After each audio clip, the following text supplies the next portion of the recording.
अस्सलाम वालेकुम दोस्तों, मैं हूं नात ख़्वां मोहम्मद बिलाल भट्टी। आप सब दोस्त कैसे हैं? उम्मीद करता हूं खैरियत से होंगे। आज आपके होंगे सवालात और मैं दूंगा उनके जवाबात। नात ख़्वानी से मुतल्लिक़ आप तमाम दोस्त बहुत से कमेंट्स करते रहते हैं, सवालात पूछते रहते हैं। गाहे बगाहे आप लोगों के सवालों के जवाबात मैं वीडियो की सूरत में बनाकर अपलोड करता रहता हूँ। आज भी इसी सीरीज़ की एक वीडियो है। आपके बहुत से जो सवालात आए हैं उनमें से चंद एक चीज़ा जो इम्पोर्टेंट क्वेश्चंस हैं वो मैंने इस वीडियो में शामिल करने की कोशिश की है। तो इस वीडियो को एंड तक ज़रूर देखिएगा, आप सबके बहुत काम आएगी, बहुत हेल्पफुल वीडियो साबित होगी। आज हमने 5 टॉपिक कवर करने हैं। सबसे पहला टॉपिक ये है कि आप अपनी याददाश्त को कैसे मजबूत कर सकते हैं। आप कोई कलाम याद करते हैं, कोई नात याद करते हैं तो आपको याद नहीं रहती, आपको भूल जाती है। इसके बारे में भी तफसीलन बात होगी। और अगर आप अपना सीना मजबूत करना चाहते हैं, सीने की आवाज़ मजबूत करना चाहते हैं तो इस पर भी बात होगी। और नात में गिरा कैसे लगाई जाए, गिरा लगाने के लिए किन किन असूलों पर हमें कारबंद होना पड़ेगा, इस पर भी हम बात करेंगे। नात ख़्वानी का रियाज कितनी देर करना चाहिए उसके बारे में भी आपको बताऊंगा। और दौरान महफिल नात पढ़ते हुए अगर अपने ऑडियंस से बात करनी है नात के दौरान तो उस नात के दौरान बात करने का उसूल क्या है उसके बारे में भी आपको गाइड करूंगा। तो वीडियो होने वाली है बहुत ही ज़्यादा इंटरेस्टिंग। वीडियो को जल्दी से कर दें लाइक, और चैनल पर नए हैं तो चैनल को जल्दी से कर दें सब्सक्राइब। तो चलिए वीडियो को शुरू करते हैं। दोस्तों, मैंने यहाँ पर जो सबसे पहला टॉपिक रखा है वो है याददाश्त। ये बहुत ज़्यादा इंपॉर्टेंट है कि हम अपनी याददाश्त को मजबूत कैसे कर सकते हैं। मेरी इस टिप से नात ख़्वां अहबाब तो फ़ायदा ज़रूर उठाएंगे ही उठाएंगे, उनको इससे तो फ़ायदा होगा ही। जो नात ख़्वां नहीं भी हैं, अपनी याददाश्त को मजबूत करना चाहते हैं, वो भी इस वीडियो से बहुत ज़्यादा फ़ायदा हासिल करेंगे।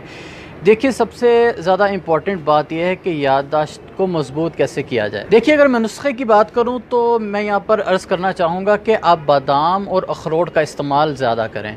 रात को चंद एक बादाम भिगो कर रख दें और सुबह उसको अच्छी तरह चबा के आपने खाना है। सिर्फ हल्का सा चबा के उसको निगलना नहीं है, अच्छी तरह चबाएं कि आपके दांतों को फ़ील हो के कोई मैं चीज़ चबा रहा हूँ। यानी पीस पीस के उसको इतना बारीक कर दें कि और मज़ीद गुंजाइश ना बचे। फिर आप उसको खाएं और मतवातर डेली इसको खाएं।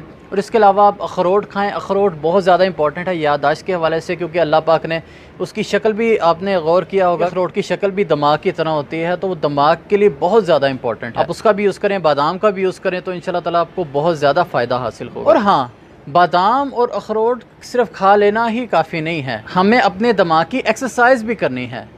होता यह है कि जब हम दिमाग का यूज़ ही नहीं करेंगे तो ज़ाहिर है उसकी जो सलाहियत है, जो उसकी पावर है, वो मांद पड़ जाएगी। सिर्फ दिमाग ही नहीं, जिस्म का कोई भी हिस्सा है, आप उसको यूज़ करना छोड़ दें तो वो उसकी परफॉर्मेंस ख़राब हो जाएगी। फॉर एग्ज़ाम्पल, आप चलना छोड़ दें, एक जगह बैठे रहें तो आपकी टांगें कमज़ोर पड़ जाएंगी, आपसे ज़्यादा देर चला नहीं जाएगा, भागा नहीं जाएगा। आप वज़न उठाना छोड़ दें, आपके बाजू में ताकत जाती रहेगी। तो इसी तरह जब आप सोचना छोड़ देंगे, अपने दिमाग को लड़ाना छोड़ देंगे और दिमाग का यूज़ करना छोड़ देंगे, दिमाग की एक्सरसाइज नहीं करवाएंगे तो ज़ाहिर बात है याददाश्त तो कमज़ोर होगी। तो मैं इसीलिए ज़्यादा ज़ोर देता हूँ नात ख़्वानों को कि आप किताब से अपना रिश्ता जोड़ें। सिर्फ नेट से नात सुन लेना और उसको हूबहू कॉपी कर लेना ही काफ़ी नहीं है। किताबों से जुड़ें, उसको स्टडी करें, उसका मुताला करें, उसको याद करने की कोशिश करें। जब आप किसी चीज़ को याद करने में या सीखने में लगाएंगे तो आपका दिमाग ऑटोमेटिकली रनिंग में आएगा। आप उन अल्फाज को पढ़ेंगे, बार बार पढ़ेंगे, उसकी मश्क करेंगे तो आपका दिमाग भी रनिंग में आएगा। आहिस्ता आहिस्ता आपकी याददाश्त भी मजबूत होती जाएगी। साथ साथ जो मैंने बादामों वाला और अखरोट वाली बात बताई उसको भी यूज़ करें। इन दोनों चीज़ों से भी बढ़कर एक इम्पॉर्टेंट बात है याददाश्त के हवाले से।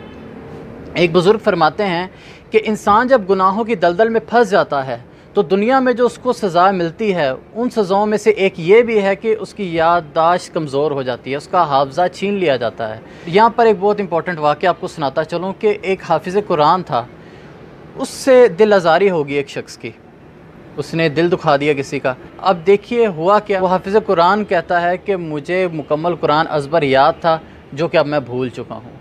देखिए, जब इंसान गुनाहों के दलदल में फंसता है, किसी का दिल दुखाता है, किसी का दिल दुखाना भी तो गुनाह है ना, क्योंकि ये चीज़ हुकूकुल इबाद में आती है। किसी का दिल नहीं दुखाना चाहिए। अब उस शख्स ने दिल दुखाया एक शख्स का तो उसकी याददाश्त जाती रही, यहाँ तक कि नुकसान ये हुआ कि उसको जो कुरान पाक हिफ्ज़ था वो भी उससे भूल गया।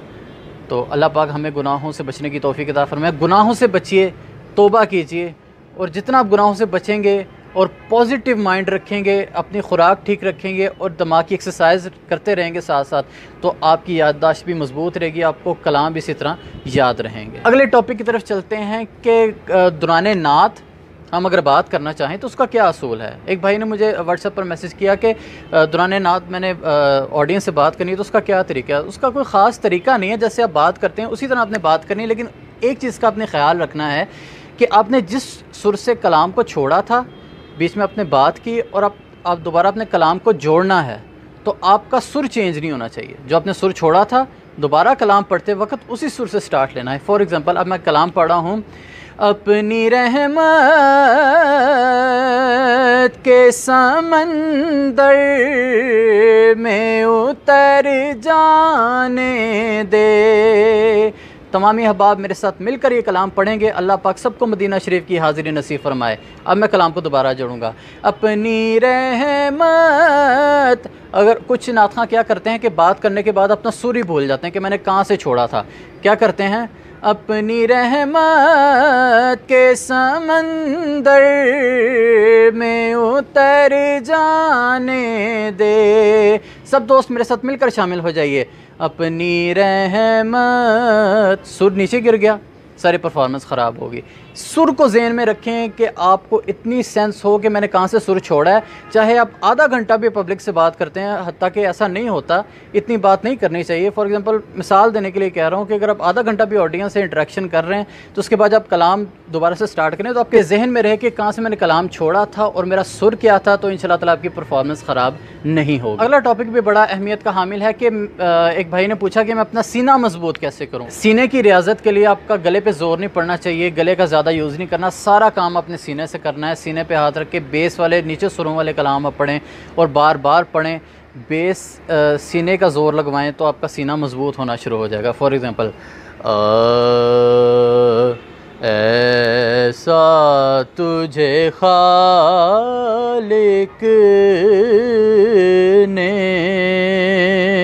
मैं अपना सारा ज़ोर सीने पे लगा रहा हूँ, गले में नहीं आने दे रहा। अगर मैं गले का यूज़ करूँ तो ऐसा तुझे खालिक ने, अब मैं सारा ज़ोर गले पे लगा रहा हूँ, सीने पे नहीं लगा रहा। फ़र्क आपको पता लग गया होगा। तो इसी तरह आपने रियाज़ करना है कि आपके गले पे ज़ोर ना पड़े, सीने पे ज़ोर हो और सीने की आवाज़ इसी तरह मजबूत हो कि बार बार मश्क करके रोज़ रियाज़त करके आपका इंशाअल्लाह ताला सीना मजबूत हो जाएगा। अगला टॉपिक है कि रियाज़ कितनी देर करना चाहिए।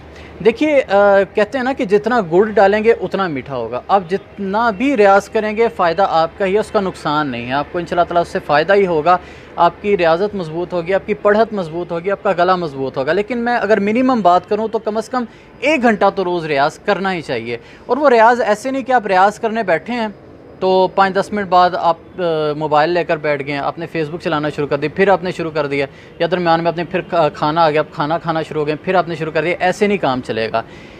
कॉन्स्टेंटली आपने 1 घंटा निकालना है। उस 1 घंटे में आपने और कोई काम नहीं करना, सिर्फ रियाज़त करनी है।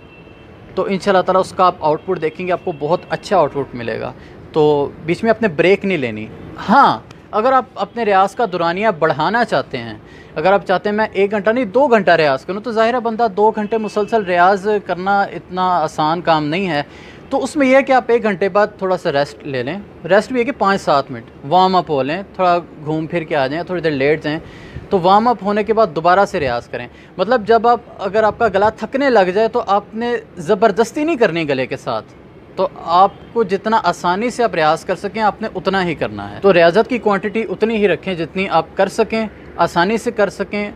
और रियाज़त आप तलफ़ुज़ की करें, अपने सुर की करें, अपने बेस की करें, अपने सीने की आवाज़ की करें, और मुख्तलिफ़ चीज़ों को आप जो है वो एक्सपेरिमेंट करते रहें और डेली करें। तो इंशाअल्लाह ताला आपको उसका बहुत फ़ायदा होगा। और सीखने से ही इंसान जो है वो कामयाबियों की मनाजिल तय करता है। लास्ट टॉपिक की तरफ चलते हैं कि गिरा कैसे लगाई जाए। नात ख़ानी के दौरान गिरा लगाने का क्या असूल है। देखिए, गिरा का मकसद ये होता है कि आप कोई कलाम पढ़ रहे हैं और उसमें कोई शेर आया है, आप उसको उसकी तशरीह करना चाहते हैं, उसको अच्छी तरह से एक्सप्लोर करना चाहते हैं, तो उसके लिए गिरा का यूज़ किया जाता है। तो उसके लिए आपका जितना नॉलेज होगा, जितनी आपकी स्टडी होगी, आप उतनी अच्छी गिरा कह सकेंगे।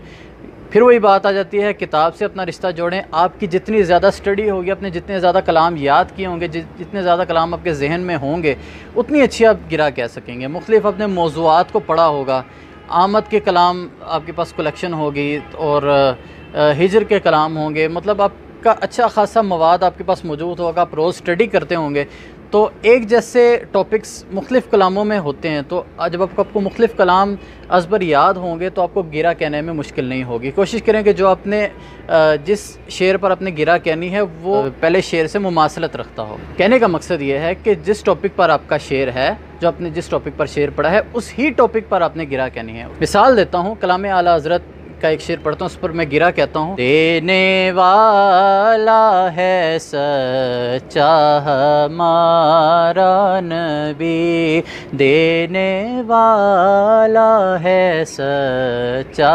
हमारा नबी, वो घर बैठे ही मिल जाता है जो लिखा हो मुकद्दर में, और जो किस्मत में ना लिखा हो वो मिलता है मदीने से।